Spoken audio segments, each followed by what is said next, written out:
हम 10th और 12th class में मिरर्स पढ़ते हैं। दरअसल मिरर्स क्या होते हैं, जो लॉज ऑफ रिफ्लेक्शन को फॉलो करते हैं उन्हें मिरर्स बोलते हैं। तो मिरर यहाँ पर ये वाला कॉनकेव मिरर है, ये वाला कॉन्वेक्स मिरर है और ये वाला प्लेन मिरर है। कैसे पता चलेगा, जब इस सरफेस को मैं देखूंगा यहाँ पर तो इसका सरफेस है ये वाला, ये प्लेन सरफेस है तो इसे प्लेन मिरर बोलेंगे।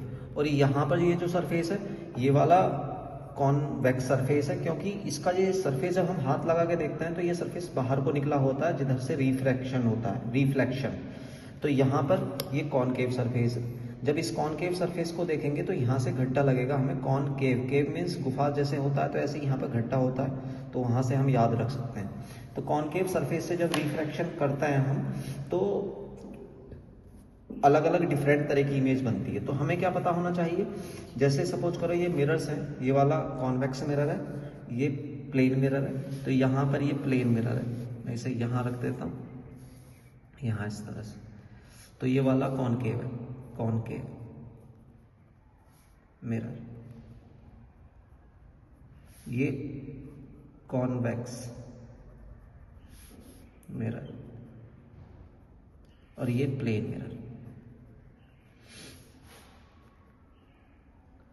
ये तीनों मिरर लॉज ऑफ रिफ्लेक्शन को फॉलो करते हैं। यहाँ पर ये कॉन्वेक्स मिरर और ये कॉनकेव मिरर है। तो एग्जामिनर कभी कभी या एग्जाम में आ जाता है कि किसी मिरर को बगैर छुए कैसे पता लगाएंगे कि वो कौन सा मिरर है। तो यहाँ पे हमें क्या करना है कि उसके सामने किसी की इमेज बनाएंगे। जैसे सपोज करो ये पेन है, तो इसकी पेन की जो इमेज है सेम साइज की बन रही है यहाँ पर, तो यहाँ पर सेम साइज की इमेज बन रही है, तो ये प्लेन मिरर होगा। और यहाँ पर इसमें छोटी इमेज बन रही है, देखें अगर हम, तो ये कॉन्वेक्स मिरर होगा। और यहाँ पर ये बड़े साइज की बनती है, तो ये वाला जो होगा कॉनकेव मिरर होगा। तो ये जो इमेज बन रही है वर्चुअल इमेज है।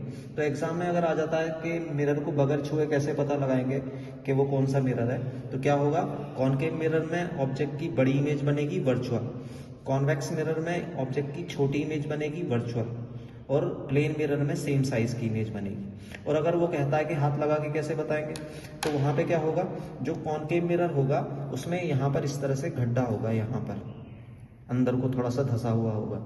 और कॉन्वेक्स मिरर जो होगा वो बाहर को निकला हुआ होगा, और प्लेन मिरर जो होगा वो प्लेन सरफेस होगा।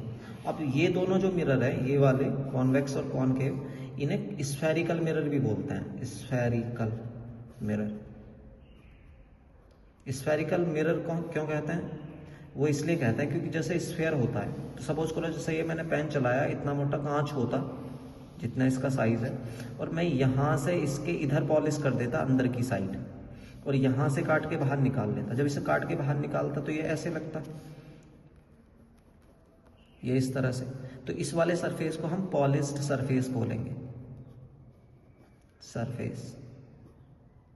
और इसे बोलेंगे रिफ्लेक्टिव, रिफ्लेक्टिंग सरफेस। तो ये बाहर को निकला हुआ है, तो ये इसलिए कॉन्वेक्स मिरर होगा, कॉन्वेक्स मिरर। तो स्टूडेंटों को जैसे कन्फ्यूजन होता है तो यहाँ से क्लियर हो सकता है। और कॉनकेव मिरर जो होता है उसके इधर पॉलिश होती है। जब मैं इसे यहाँ से काट के बाहर निकालूंगा तो ये इस तरह से बनेगा, कुछ ऐसे, इस तरह से।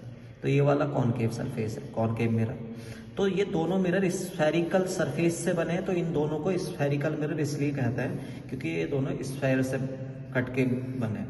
अब यहाँ पर एक कंफ्यूजन ये रहता है कि अपर्चर क्या होता है। अपर्चर का मतलब होता है साइज। जैसे सपोज करो ये वाला मिरर है, इस वाले मिरर का साइज ये है, और अगर मैं इसे इतने साइज का मिरर बना देता तो इसका स्मॉल अपर्चर होता, तो यहाँ पर अपर्चर कम हो जाता है। तो यहाँ पर इंपॉर्टेंट पॉइंट्स होते हैं कुछ, मैं एक बार उन्हें भी डिस्कस कर लेता हूँ। जैसे सपोज करो ये कॉनकेव मिरर है ये वाला, तो ये कॉन